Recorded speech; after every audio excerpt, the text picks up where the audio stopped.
ಆಸ್ತಿ ತೆರಿಗೆ ಕಟ್ಟದೆ ಬಾಕಿ ಉಳಿಸಿಕೊಂಡವರಿಗೆ ಬಿಬಿಎಂಪಿ ಬಿಸಿ ಮುಟ್ಟಿಸೋದಕ್ಕೆ ಮುಂದಾಗಿದೆ. ಹಾಗೆ ಬರಿದಾಗಿರುವಂತಹ ಬೊಕ್ಕಸವನ್ನು ತುಂಬಿಸಿಕೊಳ್ಳೋದಕ್ಕೂ ಕೂಡ ಬಿಬಿಎಂಪಿ ಮುಂದಾಗ್ತಾ ಇದೆ. ಇದರ ಮುಂದುವರೆದ ಭಾಗವಾಗಿ 20,000 ಜನರ ಲಿಸ್ಟ್ ಅನ್ನ ರೆಡಿ ಮಾಡ್ಕೊಂಡಿದೆ. ಹಾಗಾದ್ರೆ ಬಿಬಿಎಂಪಿ ಕಾರ್ಯಾಚರಣೆ ಹೇಗಿರುತ್ತೆ ಅನ್ನೋ ಡೀಟೇಲ್ಸ್ ಬನ್ನಿ ನೋಡ್ಕೊಂಡು ಬರೋಣ.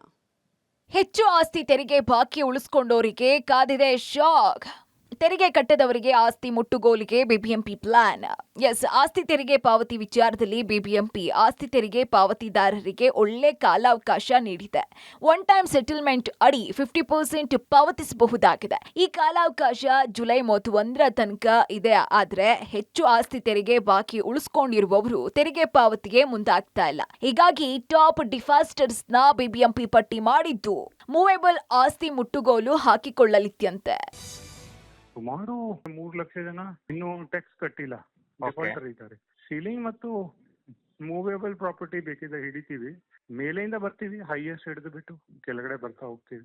ಸಮಯ ಏನಿಲ್ಲ, ಅದು OTS ತಗೊಳ್ಳೋದು ಮತ್ತು ಡಿಫಾಲ್ಟರ್ಗೆ ಎಕ್ಸ್ಟೆನ್ಷನ್ ಇಲ್ಲ.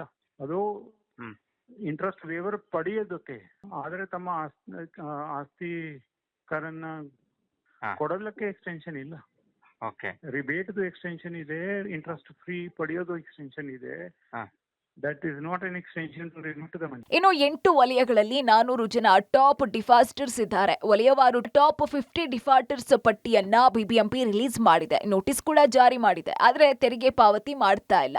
136ಕ್ಕೂ ಹೆಚ್ಚು ಕೋಟಿ ತೆರಿಗೆ ಪಾವತಿ ಮಾಡುವವರು ಇದ್ದಾರೆ. ಒಬ್ಬೊಬ್ಬರು 8 ರಿಂದ 10 ಕೋಟಿ 15 ಕೋಟಿ ತನಕ ಕಟ್ಟಬೇಕು. ಆಸ್ತಿ ಮುಟ್ಟುಗೋಲು ಹಾಕೊಳ್ಳೋದಕ್ಕೆ ಮುಂದಾಗಿ ಜಾಗೃತಿ ತೆರಿಗೆ ವಸೂಲಿ ಮಾಡುತ್ತೆ ಬಿಬಿಎಂಪಿ. ಒಟ್ಟಾರೆ ಹೆಚ್ಚೆಚ್ಚು ತೆರಿಗೆ ಪಾವತಿ ಮಾಡಬೇಕಾಗಿರುವವರು ಆಸ್ತಿ ತೆರಿಗೆ ಪಾವತಿ ಮಾಡದೆ ನುಣುಚಿಕೊಳ್ಳುವಂತಹ ಪ್ರಯತ್ನ ಮಾಡ್ತಾ ಇದ್ದಾರೆ. ಹೀಗಾಗಿ ಆಸ್ತಿ ಮುಟ್ಟುಗೋಲು ಅಸ್ತ್ರಕ್ಕೆ ಮುಂದಾಗಿದೆ ಬಿಬಿಎಂಪಿ. ಇದಾದ ಬಳಿಕ ಆಸ್ತಿಗೆ ತೆರಿಗೆ ಪಾವತಿ ಆಗುತ್ತಾ ಕಾದು ನೋಡಬೇಕಾಗಿದೆ. Lokesh Kodagadala, public TV, Bengaluru.